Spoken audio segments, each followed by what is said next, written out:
Welcome! Today, we're going to dive into some of the trickiest traps in renal physiology. You know, those classic details that always seem to get swapped on exams. We're going to learn how to see them coming a mile away. So, think you've got renal fills down cold? Let's put it to the test. We're going to play a little game called Spot the Board Trap. A statement's going to pop up on screen. Your job? Figure out if it's true or false. And, more importantly, why.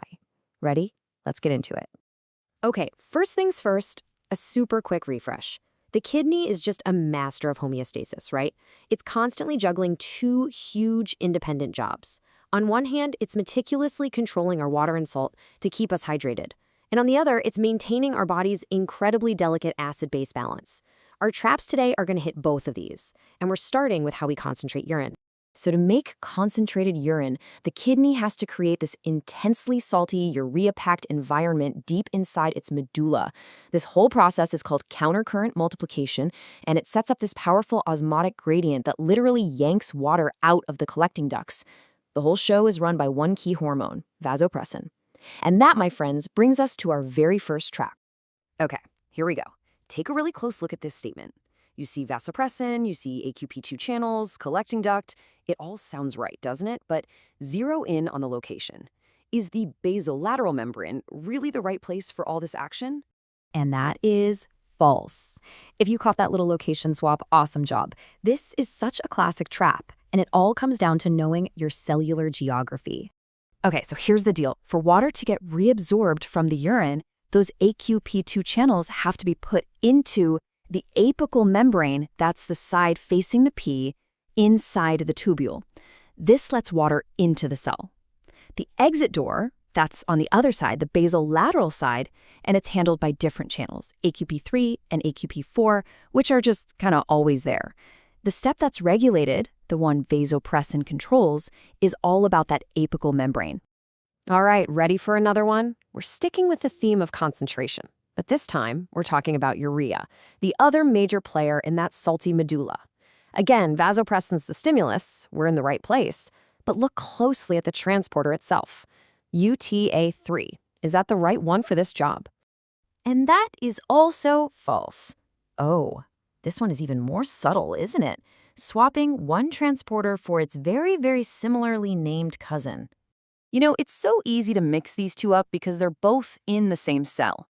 But vasopressin specifically targets UTA1, moving it to the apical membrane to pull urea from the urine into the cell. Its partner UTA3 is just waiting on the basolateral side to help pass that urea along.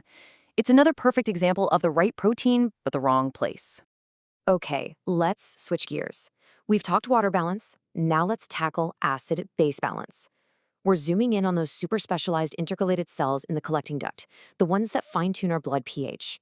Now this is maybe the most fundamental trap in all of distal nephron physiology.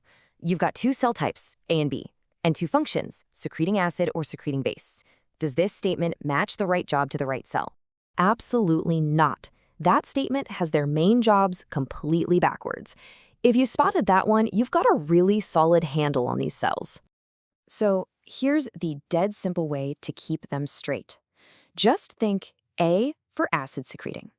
When your body is in acidosis, the type A cells get to work, pumping protons into the urine with an apical H-ATPase. Now think B for base secreting, or bicarb. When you're in alkalosis, the type B cells use an apical exchanger called pendrin to secrete bicarb. They are perfect functional opposites. Okay, let's zero in on that type B cell. We know it uses pendrin to secrete bicarbonate, but just like our very first trap, it all comes down to location, location, location.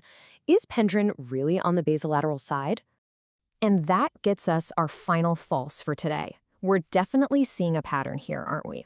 So many of these traps boil down to just getting the transporter's location wrong. So think about it like this. For the type B cell to do its job, which is to get rid of bicarbonate to fix an alkalosis, it has to dump that bicarb into the urine. That means the transporter, pendrin, absolutely has to be on the apical or luminal side. That's the exit door to the tubule. Meanwhile, that H-ATPase is busy on the basolateral side, pumping protons into the blood, which is what actually generates the bicarbonate that pendrin is getting rid of. So after going through these, you can probably start to see the patterns that test makers just love to use. So let's boil this all down into a simple toolkit you can use for pretty much any question about this part of the kidney. Here it is, your 3-step toolkit. Number 1, always check the location. Is it apical, moving something into or out of the urine, or is it basolateral, moving something into or out of the blood? 2, know your cell type. Type A secretes acid, type B secretes base, principal cells handle water. Easy. And 3, check the stimulus. Is it vasopressin, acidosis, alkalosis? If you just walk through these 3 simple steps, you can break down almost any question and sidestep the trap. Look, by mastering these patterns, you are well on your way. You can now spot the most common traps in urine concentration and in renal acidification. But of course, the kidney's work is never done. What about that whole intricate dance of potassium secretion and reabsorption that's often linked to these exact same cells? Well, that's a story for another time. Thanks for watching.